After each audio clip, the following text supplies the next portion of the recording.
Hey you all, welcome back to my channel. How are you? I hope you all are absolutely fine and I hope that you all have completed your previous assignments by now. So students, before starting anything, very first rule, what you have to do, you have to like our videos, you have to subscribe to our channel and you have to share our videos with as many people as possible. So now let's talk about our videos. So in the previous videos, we have already completed our chapter number 2, the cherry tree. We have done all the recap and revision of the chapter, and now in today's video lesson, we will be starting with a new chapter, right? And this new chapter is from your grammar. So today we'll start this new chapter from grammar, and what is the topic? The title is the sentence, right? So today we'll start with this topic and we'll start with a very basic introduction about the topic. So without any delay, let's get it started. So students, if I ask you that what do you know about sentence? Yes. Where the sentence origin from? If I say what is a sentence, what would you say about it? Obviously, sentence can be any sentence. Even if I'm asking you a question, that can be also a sentence, right? So if I say Rohan is playing football, this is a sentence, right? Can we say this is a sentence? Okay. But with whose help we are framing these sentences? Do you know the formation of sentences? That how do we frame these sentences? So for that, we have to go into the basics. We should first know that what is the role of letters and words in framing the sentences. So to understand the concept of sentences, we must understand the concept of letter and words, right? We must know what role letters and words are playing in the right formation of the sentences. Okay. So first we'll talk about the letters. If I ask you, how many letters do we have in English? Letters means alphabets. How many alphabets do we have? How many alphabets? Correct, we have 26 alphabets, right? From A to Z, we have 26 alphabets. And out of these 26, some of them are vowels and some of them are consonants. So how many vowels do we have? Yes, we have 5 vowels, right? We have A, E, I, O, U as vowels, right? And apart from them, we have 21 consonants, right? So these vowels are exceptions, right? With these vowels, what do we use? We use and, right? Whenever we say apple, orange, umbrella, then octopus, so what do we use? We use and, right? We say and orange, and apple, and umbrella, right? So now when we know that we have 5 vowels and we have 21 consonants, now the concept comes for letters, right? Here we complete our letters. But how do we frame these letters? We use these letters to form words, right? For example, if I have to say beautiful, so how will I write this word beautiful? Obviously, I will write this word beautiful with the help of these letters, right? I will select the alphabets. I will take B, E, A, U, T, I, F, U, L. So by combining these letters, we can frame words, right? So first we have letters, then letters are further combined into words, right?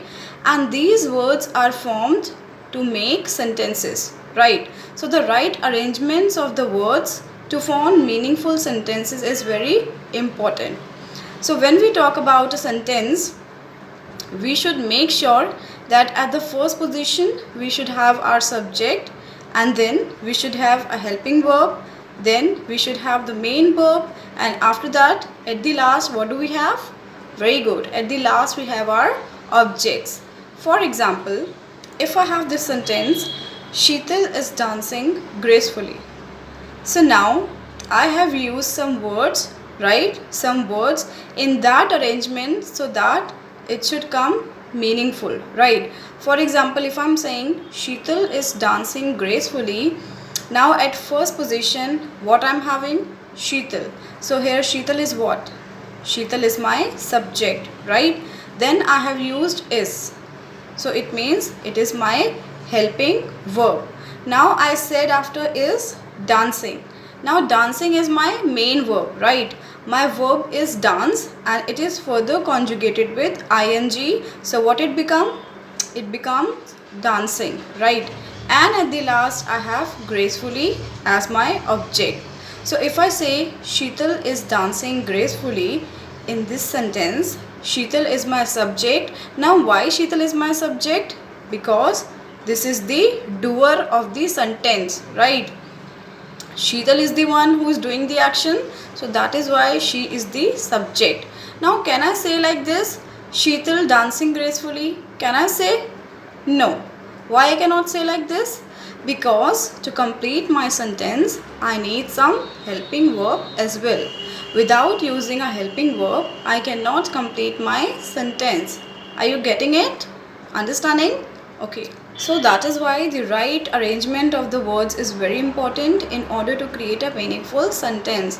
Most of the time, have you seen that in classroom we are taking dictation? Why we are taking dictation? So that it will improve your listening skills, and on the basis of listening you would be able to write words by yourself, right? By combining them and by framing that into meaningful words, right? For example, if I say environment, most of the students write wrong spelling of environment, right? And that is very easy. So now in today's video session, what we are doing, we are only talking about the letters. That letters are further combined into words, and then these words are further combined into sentences, right? So for today's assignment, what you people will do, I will give you certain incorrect word in the form of blanks, right? You have to fill in the words with the right arrangement and the word should come correct, right? So you have to do it by yourself. So you will find that in the description box. So do check that, okay? So I hope this is clear till here, right? If I say Rohan is playing football, so can you tell me what is the subject here and what is my helping verb? What is my main verb? Can you tell me that? So you have to listen the sentences carefully and then we will discuss further about it, okay? So students, for creating a meaningful sentence we must know the right arrangement, right? And for that, what is the most important thing? That we must know about the subject, about the object, and at the same time we must know about the tense. You know why particularly tense? So that we should know that what time we are talking about, what time phase, right? If I'm talking about present, so for that I will use she is writing a letter, right? So that is why if I know that I'm talking about present, that's why I have used is, right? If I would be talking about past and I have to frame a sentence for past, how would I talk about it? By using was, that she was writing a letter. So if we talk about a sentence, we must know what is my subject, what is my helping verb, what is my main verb, and what is my object. Because firstly we should know the sentence, right? Then comes later on the types of sentences that we will do in the upcoming videos, okay? So for that you must know what is a sentence, how many types of sentences do we have, and how to use them correctly, okay? And then the most important thing which we will be further discussing and studying in the other videos would be our tense, okay? So in this video I'm not talking about tense, but I'm only talking about your subject and object, because if you know the right arrangement of sentence, you must be knowing about the subject and predicate. So firstly we'll cover the sentence and after that subject and predicate, okay? So students, now I'll talk about some sentences and how we complete those sentences, okay? For example, if I say I am playing badminton, so you must know that when you are writing a sentence, you should know how to pronounce it and you should also know the punctuation of that sentence.